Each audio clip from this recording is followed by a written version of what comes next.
Hey everyone, welcome to EDU 5105. In this video, I want to walk you through what's in our syllabus. Note that this is not meant to be a replacement for reading the syllabus, but I want to give you an idea of what's in the syllabus and bring your attention to some important points.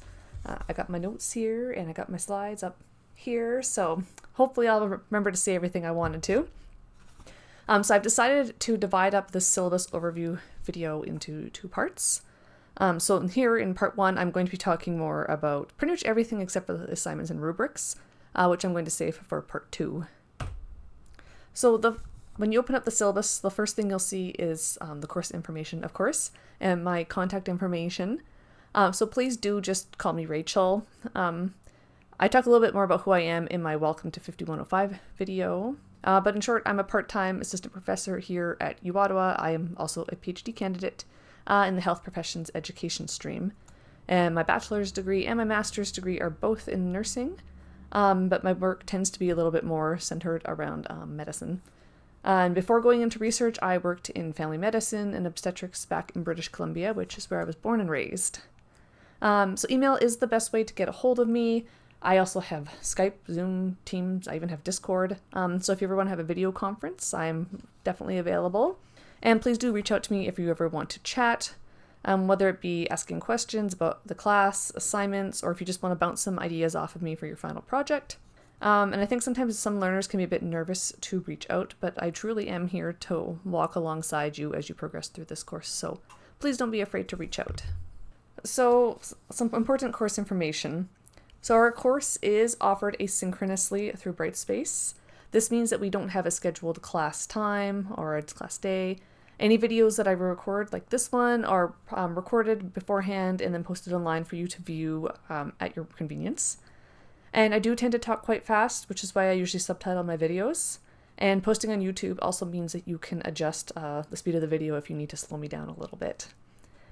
We do not have a required textbook for this course. You're welcome. We're mostly going to be reading articles this semester. We'll read a few book chapters, but everything that I assign for reading will be accessible for free online through the U Ottawa Library. There are a few instances, I believe, where I also assign a YouTube video as a reading, so that also will be easily accessed. However, I do recommend picking up a copy of the APA Manual 7th edition if you don't already have one, or bare minimum bookmark some really good websites on APA. In the past, I've had some students just fall short of an A or an A+ because they lost so many marks on APA errors or just not using APA at all. Alright, so what are our course learning objectives? So upon successful completion of this course, you should be able to identify and analyze issues relevant to the development and delivery of interprofessional education and practice for collaborative patient/client-centered practice, demonstrate an understanding of different discourses and theories, for example, learning and sociological theories, related to working and learning in an interprofessional manner. Analyze and critique empirical and scholarly literature related to interprofessional education and practice in your own professional context.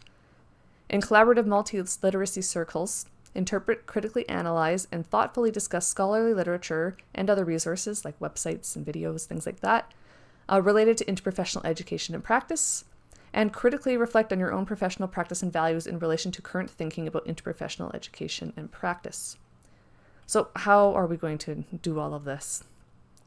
So a lot of this will be done in the discussion groups you'll be doing, or multi-literacy circles as we call them in the course, and reflecting on this in portfolios that you'll be keeping throughout the semester. And I have another video that will provide much more detail on this process, so don't stress about this just yet. You'll also be doing a commentary in response to an article that we'll be reading.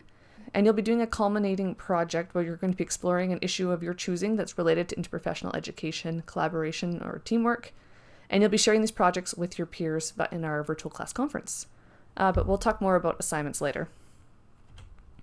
So student support services.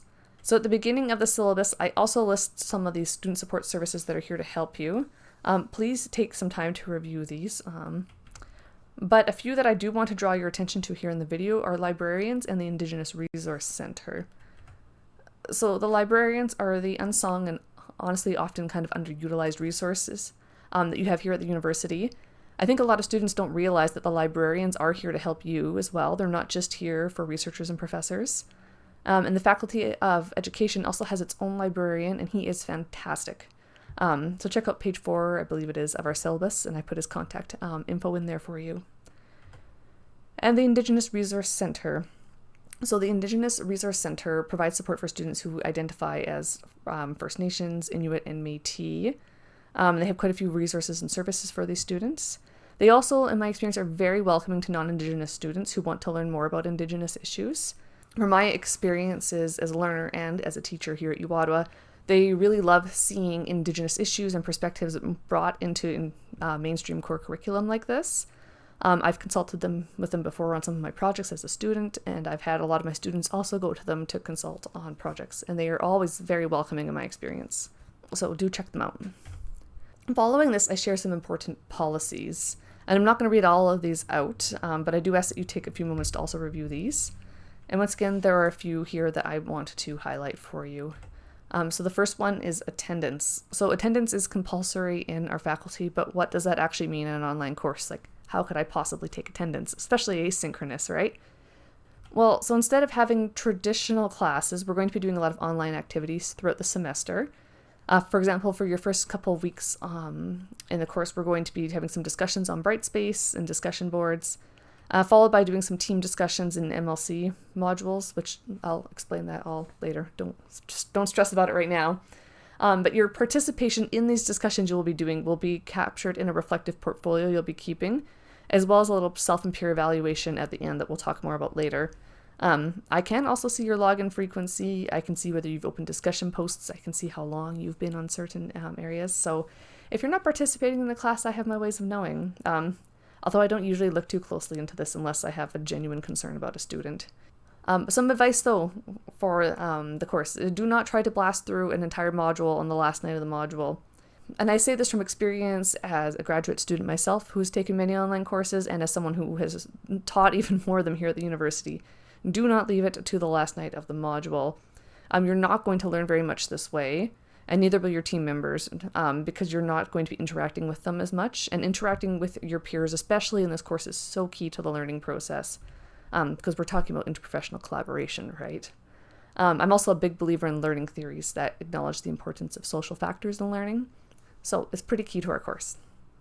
Plus, this is also just an incredibly stressful approach to getting through your graduate studies. So what I recommend, and that works for most students, but not everybody, is logging in for a few minutes every day if you can. Maybe just 15 minutes or so at night, or maybe every other night. For example, you might want to pop into your portfolio and make a couple notes, a few reflections maybe on some of your thoughts so far for the module. And then you can return to them later if you want on a weekend.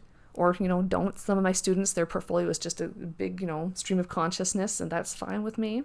I've also seen other students add their MLC team members to things like WhatsApp or getting each other's phone numbers so they can have a group chat, and they just message each other throughout the week about course material. So my recommendation really is to find what works for you, just not leaving it till the last night. And the late assignment policy, this one's pretty important. So the faculty's policy is that you will be penalized 5% per day to a maximum of 10 days unless a documented medical or compassionate grounds are sufficient for the instructor, me, to overlook the late penalty. And I don't really like deducting marks from late papers and late assignments because I think that my feedback that I'm giving you in my assessment should really reflect your learning. I know you're all adults, you're all busy, and I know that lifetime sometimes just happens and you just can't plan for it. So please do email me if you need an extension on anything. Even if it's the night before something is due, that's fine. The only time I think I have ever said no to an extension was a student retroactively asked me for an extension 6 weeks after something was due. But otherwise, I think I pretty much always say yes. That being said, I do need to have all the assignments all submitted before I'm required to submit my final marks to the faculty. There are some ways around this in exceptional circumstances, such as serious illness. But at that point, we have to talk to the powers that be at the Faculty of Education. So it's not entirely in my hands at that point. So while I may say yes to, say, you deferring an assignment or a mark, the faculty might come back and say no. So it's a bit of a gamble. If something does happen to you, do know that this is possible, but this is something we would want to sort out sooner rather than later. So the TLDR for this is, if you need more time on assignments, all you need to do is reach out to me. It's truly not a big deal. Next up is accommodations for people with exceptionalities. So please let me know if you need any sort of accommodation. That doesn't matter to me whether or not you are registered for accommodations with SAS. In the past, a lot of my learners have not been registered with SAS, but they still need accommodations, which I'm more than happy to offer so long as it's an accommodation that's actually within my power to grant. For example, if you need something like Braille, I need SAS to help me provide that for you. But I don't need it for things like closed captioning my videos, giving you extra time on assignments, extensions, providing you with video rather than written feedback, things like that. And exceptionalities don't just include things like learning disabilities. For example, it also includes medical conditions, mental health, including anxiety, neurodevelopmental disorders like ADHD and autism. So let me know if there's any way that I can support you and your learning throughout the semester. I don't require a doctor's note or anything like that for things that I'm able to provide you with. And I myself have ADHD, so I know how important accommodations can be. Plagiarism, academic integrity and fraud. This one can basically be summarized as please don't plagiarize. If you need help with learning how to say things properly, please just contact me. If you're unfamiliar with APA, please just once again contact me. I will send you some resources to help you out. In Brightspace, in Module 1, Part 1, I believe it is, I also share a presentation by Dr. McMurtry on what is plagiarism and academic integrity, including self-plagiarism, because that's also a thing. And I've also posted a video there too, I believe, that talks about common APA mistakes I see. And I can also do more content like that if it's of interest to the class. I've also had students plagiarize in the past because of pressure to get an assignment done on time. I would say that's probably the most common reason I see students plagiarize. So please do not compromise the academic integrity of your work. Don't risk your position in the program. If you need an extension, just ask, even if it's due the night before, the next morning or something, or that night, just reach out to me. It's not a big deal. Don't risk it. So the next part of our syllabus is the assignments. We're going to skip that one for now, just to make this video not quite as long. So please join me in part 2 where we'll discuss assignments. We'll talk about U Ottawa's grading scale, rubrics, things like that. And then on page 17, I believe, you can find our course schedule, which covers the topics we'll be discussing this semester and our assigned readings. And so this is how our course is scheduled. And I've tried to break everything up into 2-week modules like I discussed in my previous video. The exception here is Module 7, which is our last module, which is just a couple of days, and it's really just a few days dedicated to letting you finalize your portfolio if you haven't done so already. We also have reading week between October 13th and 19th this year. Please treat this as a break from reading rather than a break for reading, so you can do something fun, do something to promote your mental health. If that means you need an extension so you can have that time, please just let me know. And sometimes in the past, reading week has fallen right smack in the middle of Module 4, which is really inconvenient. So we got super lucky this semester that the timing just worked out so nicely. So our first module has a Part 1 and a Part 2. So Part 1 is more of an introductory week where we're going to be getting to know one another, getting familiar with the course, and getting ourselves just generally oriented to the course and getting organized for the semester. And then our second week is going to be more of an introduction to interprofessional education and practice. So we'll talk about key terminology, evidence for IPE, definitions, things like that. And then in Module 2, we'll start our multi-literacy circle, our MLC work, where you're going to be working in discussion teams for the semester. And like I said, I will do a whole video outlining what that will look like for you. So in Module 2, our first MLC week, we're going to talk about theories and discourses related to interprofessional education and practice. So this includes learning theories like community of practice and complexity science, and we'll also go into some more sociological discourses, which students usually really enjoy that part.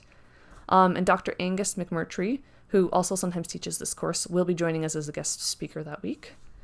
And then in Module 3, we're going to build on our previous discussion about learning theories and discourses to discuss barriers and conflicts in interprofessional practice and education. And once again, Dr. McMurtry will be speaking with us again during this module. Then we will break for reading week. No classes, no readings, nothing. Take some time to rest. And we'll rejoin October 21st to start our module on teaching and assessment in IPE. And we'll be talking about considerations for planning IPE activities, such as constructive alignment between learning objectives, teaching strategies, and our assessment methods. And we'll also talk about things like who we should involve in actually planning our IPE activities, implementing IPE, stuff like that. So very, very practical module. And then in Module 5, which is our final MLC module for the course, we'll be talking about patient involvement and Indigenous-led partnerships in IPE. And I'm going to try and get a guest speaker or two for this one, but I'm still sorting that out. And then Module 6 is our final module that will be 2 full weeks, and that has activities. And this module will be doing our class conference, where you'll be sharing our final projects with one another. So during this module, our first week will be kind of our pre-conference workshop week, which is what I usually call it. So during this week, you're invited to share your drafts. No matter what stage they're in, it can be a final draft, it can be a first draft, it can be an outline, doesn't matter. And ask that you share it with your MLC team for feedback, preferably on the Brightspace discussion board that's dedicated to your group if you're comfortable with that, because I will be on the discussion boards pretty frequently that week to be able to give you feedback and answer any questions you may be having. So it's an opportunity to not only get some feedback from your group and a variety of different professionals on your final project, but you can also get feedback from me. During the second week, you'll be posting your final projects for the rest of the class to be able to view and comment on. And we'll have a class conference guide, which will list all the project titles and group them by themes. So you'll be able to prioritize which of the projects you want to check out that week. And usually the projects are pretty mixed. Like sometimes we get a lot of infographics, usually videos, educational workshops, and there's usually the odd report of paper, but most of them are more infographics and workshops, things like that. So they are really fun to look through. And then Module 7 is just the final couple of days of our course, and I've just kind of earmarked that for you guys as a couple of days to dedicate to finalizing your reflective portfolio and get it submitted to me if you haven't already done this. And so for our course readings, so as you look through our course readings, you'll notice that some weeks we have what I've called foundational readings and focused readings. So the foundational readings are required readings that everyone in the class will be reading. And then you get to pick from the focused readings. So I try to capture a variety of different contexts and perspectives, especially in those focused readings, so you can kind of hone in a little bit more on what your interests are. And you will notice that very likely as the course progresses, I will generally add more readings to the focused readings as I get to know you a little better and I get a better idea of kind of what your interests are. Next up in our syllabus is a bibliography. So this is just a list of some peer-reviewed journals and books that may be of use to you. I can also make recommendations based on your personal interests, but this might help you as you're working on your course assignments. And then the following page is some helpful online tools. Things like Powtoons, websites where you can create free websites, infographics, mind maps, things like that. It might help you in your final project, or even potentially some of them could be helpful during your week facilitating activities for your MLC group. I recommend holding on to this list because it will most likely be helpful in your other courses. And I think that's it for part 1 of our syllabus overview. So in part 2, I'm just going to talk about assignments and rubrics. So I suggest now you get up, stretch, refill your beverage, and I'll see you all back here for part 2.